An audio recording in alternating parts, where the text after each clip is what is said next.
Welcome to the latest Palisadoes Foundation podcast. The Palisadoes Foundation, LLC, is a registered 501c3 nonprofit organization registered in California. It was conceived by a group of Jamaican technology professionals interested in assisting in the continued development of new and existing technologies in Jamaica. Our primary outreach program is the annual Calico Challenge, a work-study program where students work on software development projects over the summer under the guidance of a mentor. Today, we have Geoff Waddington, chairman of RealDecoy, an international software development company with offices in Jamaica. RealDecoy is a sponsor of the Palisadoes Foundation's Calico Challenge. Geoff, welcome to the podcast. Thank you, Peter. Geoff, what influenced you to pursue a career in IT? I grew up in what could be called the Silicon Valley of Canada. So everyone that lived around me was either an engineer, scientist, a programmer. To give you a sense of it, I had a job when I was 14 laying out circuit boards using CAD software. So it was just natural to have that around. And what led to the founding of RealDecoy? Well, I graduated in the 2000-2001 timeframe, and right then was when the dot-com bubble was bursting. There were literally people with signed job offers going to show up on their first day and being told that their offer was no longer valid.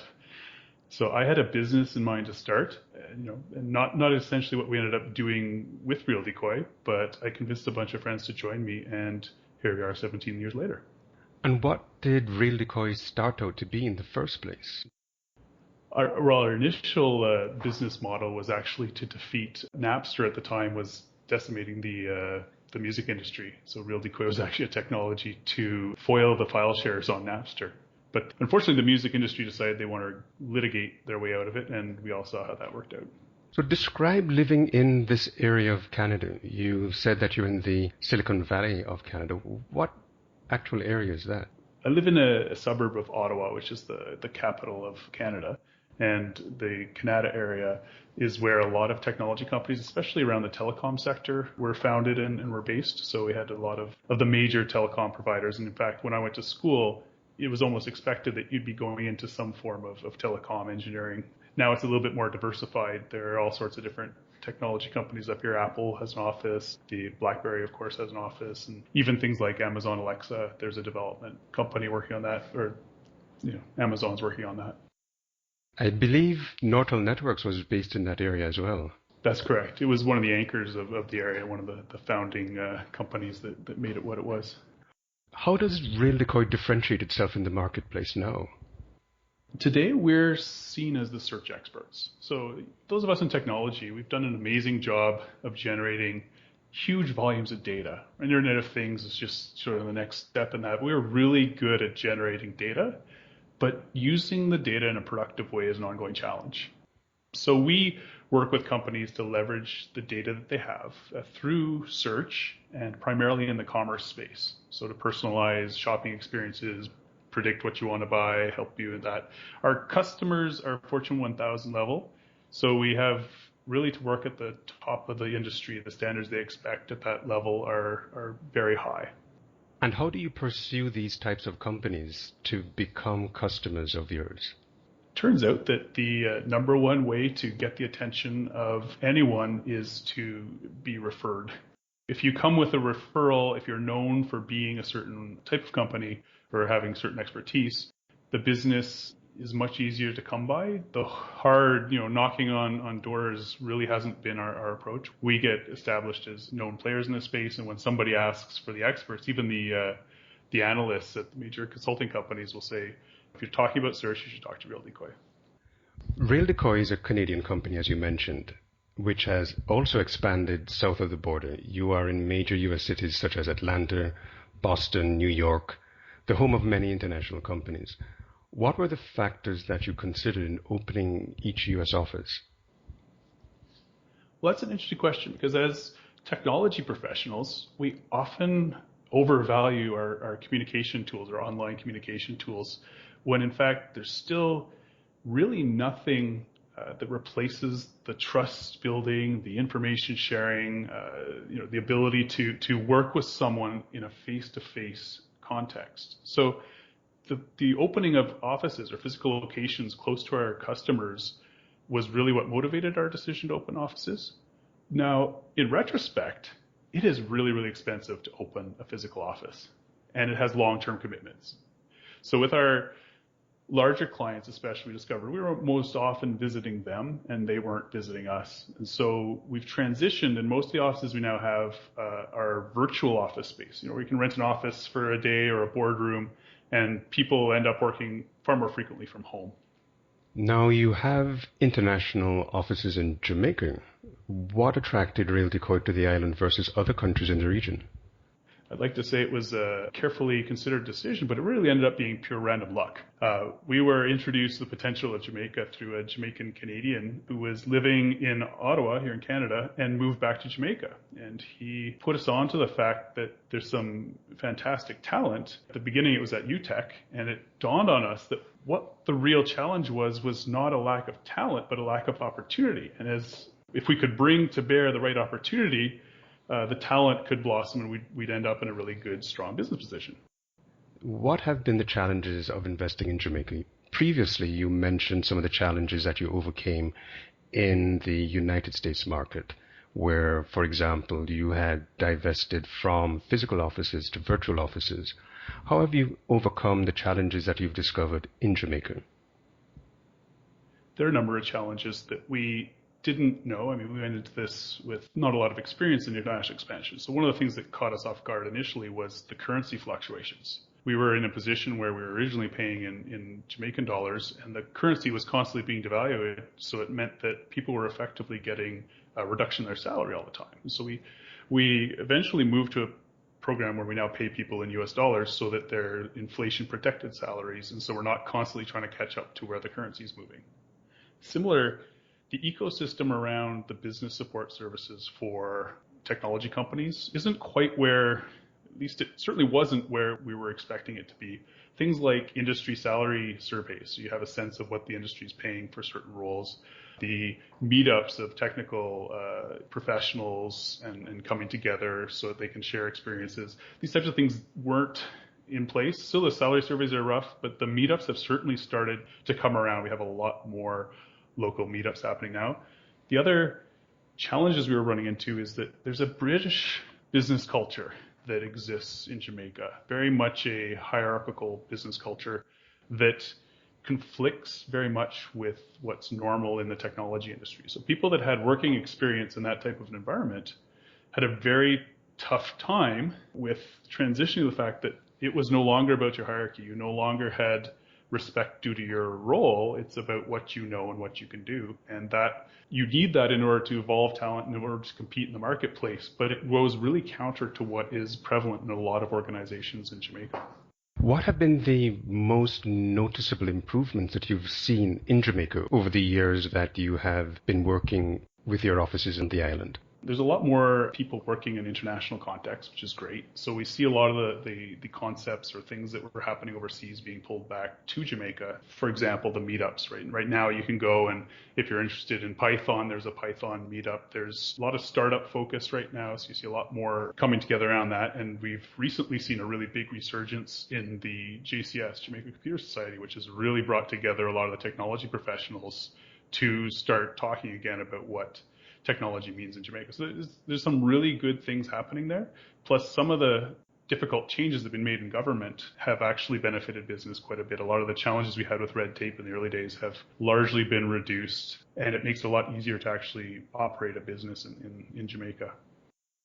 I've visited Jamaica a number of times in recent years, and what you've been talking about, the fact that there's a resurgence in the Jamaica Computer Society, a resurgence in the startup culture on the island, is very, very true. What have been your interactions with new startup companies in Jamaica, and how have they benefited RealDecoy's relationship on the island?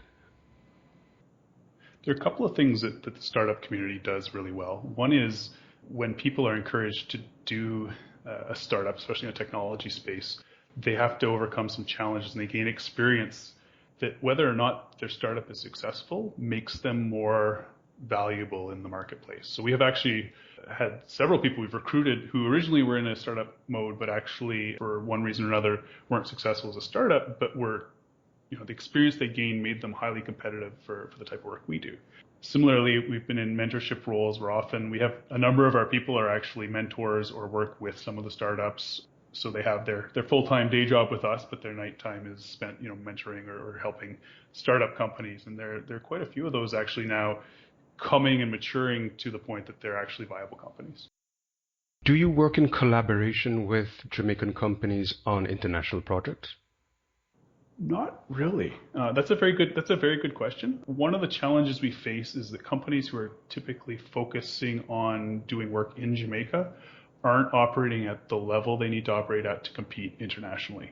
And I mean that not as a particular knock. It's that the industry in Jamaica is a little bit further behind, or that the consumer of technology services in Jamaica is not at the forefront of where they are in the US. Our expectations from the customer side are coming from what the best in the world can do. And if people have been primarily working with small companies, family-owned companies, their understanding of what's really required to compete in the software market, technology market is really not where it needs to be. I'm not saying it's not possible. I'm just saying today one of our challenges is that the expectations of our clients are not necessarily being met by local companies.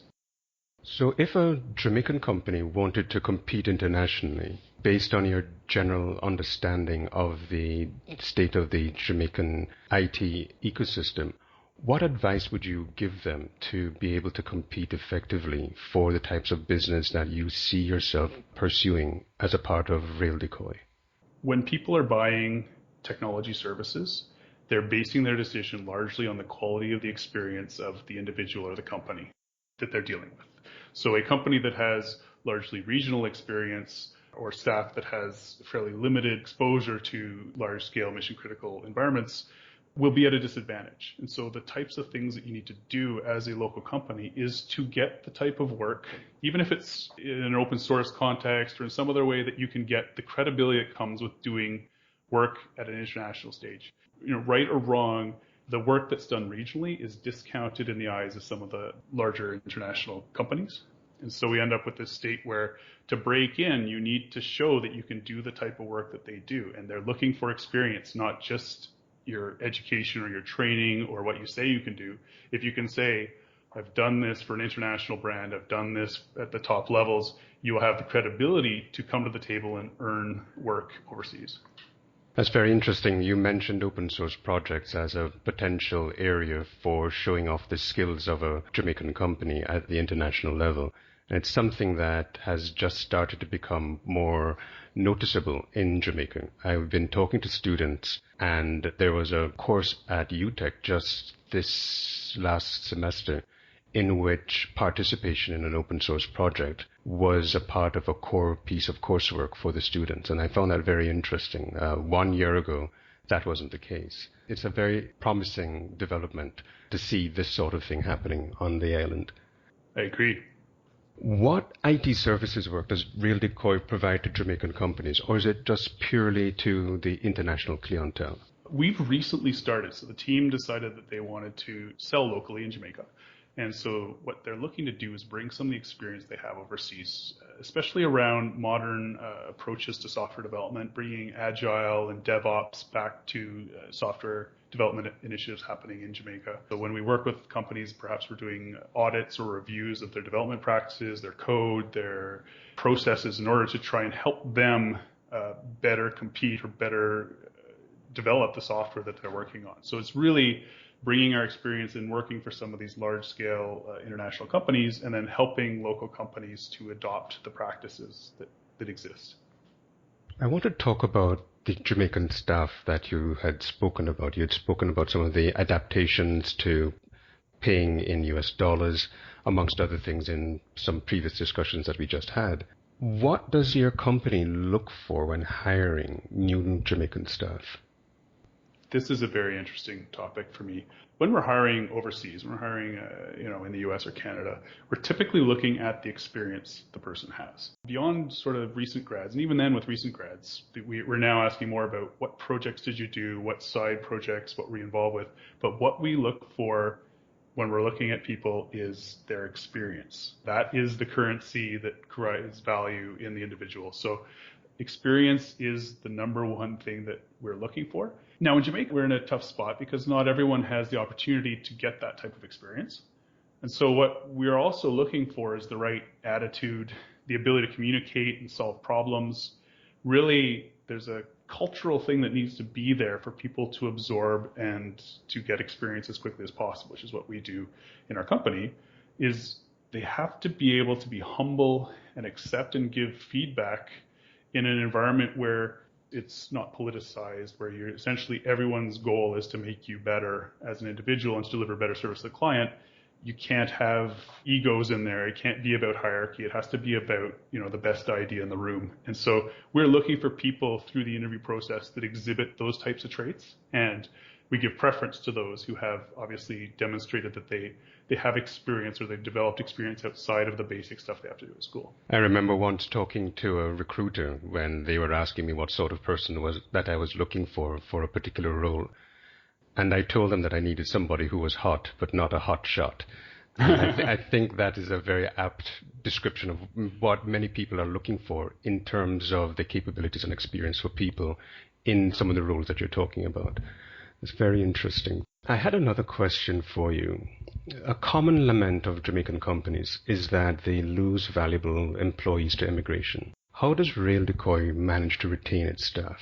This is something we caught on to a little late. We assumed if we had a great workplace and competitive wages, we'd keep people. But there are honestly many reasons to migrate. It can do with your family, your spouse, a sick relative, perhaps the birth of a child. These things have little to do with the work environment. They're drivers to migrate regardless of what the work environment is like. So rather than fight it, we started accepting the fact that talent is going to want to migrate, but we provide them the opportunity to stay with the company. So we will actually have migration support program that will support people as they go through these plans so they can stay with us and stay part of the family and still be part of RealDecoy even though they've migrated. Now, ultimately, I hope that the diaspora will see value in programs like the Palisadoes Foundation programs and invest in creating the type of jobs that will keep people in Jamaica.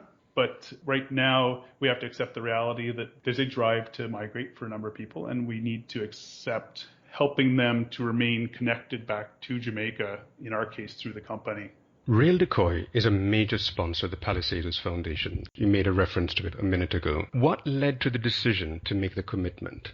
I think that the Palisadoes Foundation, and specifically the Calico Challenge, align perfectly with my vision of what the challenges are for young talent growing into the marketplace. The number one problem that graduates from technical programs have in entering the globally competitive workforce is experience.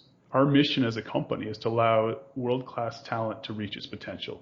So the Calico Challenge participation is actually one of the best ways I can think of for students to get their initial experience, with the second step being to join RealDecoy. I see. How does the participation of RealDecoy extend beyond a purely monetary contribution? We certainly have a team internally that's looking to serve as mentors, perhaps in the technical capacity, but also in a professional capacity, getting people ready for work in the software industry. We're certainly volunteering our space for meetups because, again, the value of people coming together is important, and I think that would be something that we'd like to see happen as part of the Calico Challenge. You had mentioned some of the characteristics that you're looking for when hiring new talent. There's the new paradigm of a different type of hierarchy in the organization. You had spoken about the experience that students and professionals would need to have to be attractive to RealDecoy. What other advice would you provide to Jamaican graduates in terms of their career in general?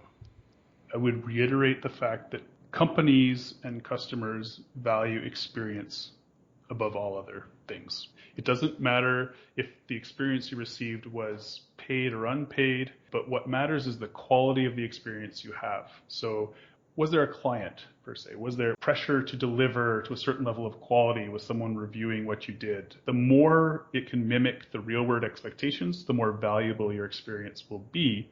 And so when you look at your university experience or your college experience, the emphasis you need to place on is the projects you participated in, especially those that are extracurricular that set you apart. The other thing I'd strongly encourage is the jobs that are out there are not necessarily posted in the newspapers. Certainly that's the default way to get there a lot of the time in Jamaica today, but a huge percentage of our team came through referrals. And the way you get to know the people that will refer you are to get out, to go to JCS events, connect up with organizations like /Roots or Startup Jamaica, or even technology-specific meetups. Go to your Python meetup or any of the other technology meetups that happen, because that's where you're going to meet the network that will help you to find the first position. And you want to find the first position that's going to help you to move ahead, especially if your interest is in software development or moving in a development capacity. A lot of the positions offered are more on the support or IT side of things. And if you're focused on doing development work, you need to do these things to get the experience to be able to get the next development work. /Roots was a participant in the Calico Challenge last year. Python Jamaica will be providing mentors this year. The experience that students will be able to get through those mentorship organizations will be very profound. And I'm glad that you've mentioned it as a part of this discussion.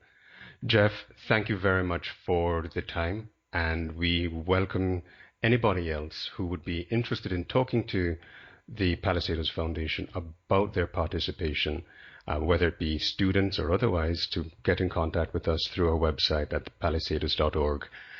We will be having these podcasts on a regular basis, and you'll be able to find them on our Palisadoes Foundation webpage, as well as our YouTube channel. Once again, thanks a lot, Geoff, and I hope to have you back sometime in future. Thank you, Peter.